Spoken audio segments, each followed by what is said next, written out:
जब राम जी ने अनेक बाण मारे और रावण नहीं मरा, तब विभीषण जी ने बताया, पहली बात तो ये बताई कि नाभि में मारो, दूसरी बात बताई, बोले प्रभु इन बाणों से नहीं मरेगा ये, क्योंकि इसके प्राण तो पहले ही एक बाण पर आपके पूर्वज रघु महाराज ने लिख दिए थे, और वो बाण इस वक्त ब्रह्मा जी के पास है। तुरंत राम जी ने ब्रह्मा जी का आह्वान किया तो ब्रह्मा जी ने तुरंत बता दिया, बोले महाराज मेरे पास नहीं है। बोले जब मैंने रघु महाराज से बाण ले लिया था तो रावण ने देख लिया था, रावण को पता था कि मेरे प्राण इन्हीं बाणों में हैं, तो रावण ने खूब घनघोर तपस्या करके मुझे प्रसन्न करके वरदान मांगा। तो मैंने कहा वरदान मांगो, तो इसने वरदान में वही मांगा कि वो बाण मुझे दे दो जिसमें मेरे प्राण हैं। राम जी बोले तुमने दे दिया होगा। बोले प्रभु मैं भूल गया था कि वो बाण मांग सकता है। बोले फिर क्या हुआ? बोले वो बाण ले जाकर के इसने लंका में कहीं छुपाया है, अब वो नहीं पता कहाँ है। राम जी चिंता में बैठे, बोले रावण मर नहीं रहा है, इसका तो एक बाण में प्राण है। हनुमान जी महाराज आए, बोले भगवान कितना भी बड़ा राक्षस हो, कितना भी बड़ा धनवान व्यक्ति हो, कितना भी बड़ा बुद्धिमान व्यक्ति हो, वो अपनी गोपनीय से गोपनीय चीज किसी को नहीं बताता सिवाय अपनी पत्नी के, तो विशेष रूप से तब जब पत्नी भोली हो, सीधी हो।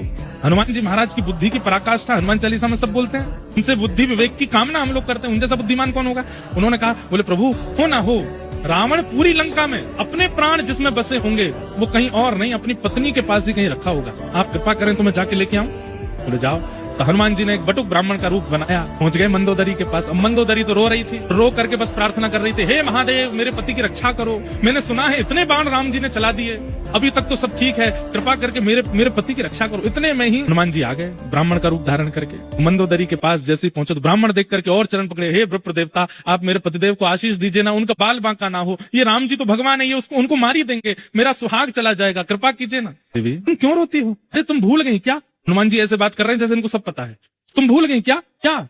एक बाण है जिसमें रावण के प्राण बसते हैं, और वो बाण यहीं लंका में ही उसने छुपा रखा, जब तक वो बाण नहीं मिलेगा तब तक राम जी इसको कैसे मार देंगे। ये तो हो गई थी हजारों साल पुरानी बात। मंदोदरी बोले अरे हाँ वो बाण तो मेरे ही भवन में रखा है। हनुमान जी बोले पता तो चल गया है, एग्जैक्ट हाउस नंबर और पता चल जाए वो कैसे पता चलेगा। हनुमान जी ने एक तकनीक बताई, बोले सुनो देवी, बाण तुम्हारे भवन में है, ये बात बस मैं और तुम जानते हैं, लेकिन देवी अगर तुम चाहती हो कि रावण की रक्षा हो, अपने उस भवन में जाओ, पुष्प अक्षत चंदन माला लेकर के जाओ, जहां पर वो बाण रखा है वहां पर पुष्प चढ़ा देना, अक्षत चढ़ा देना, आरती कर देना, और जब तक ये युद्ध चल रहा है उस स्थान का पूजन करती ही रहना। एक भी क्षण के लिए वो पुष्प अक्षत चंदन से विहीन नहीं होना चाहिए स्थान, नहीं तो कोई भी उस बाण का वहां से हरण कर लेगा। और मंदोदरी बोली मैं अभी जाती हूँ। हनुमान जी बोले जाओ, अब मैं भी मक्खी बन के आऊं पीछे। हनुमान जी लेंक से बन गए, मंदोदरी गई थाली सजा करके अपने निज भवन में, खूब सारे खंबे लगे थे, उनमें पीछे एक खंबा था जिसमें वो बाण चिना हुआ था भीतर। मंदोदरी गई, वहीं जाकर के जैसे ही माला चढ़ाई, अक्षत आदि लगाए, हनुमान जी छोटे से बन के गए, इतने में विशाल रूप धारण किया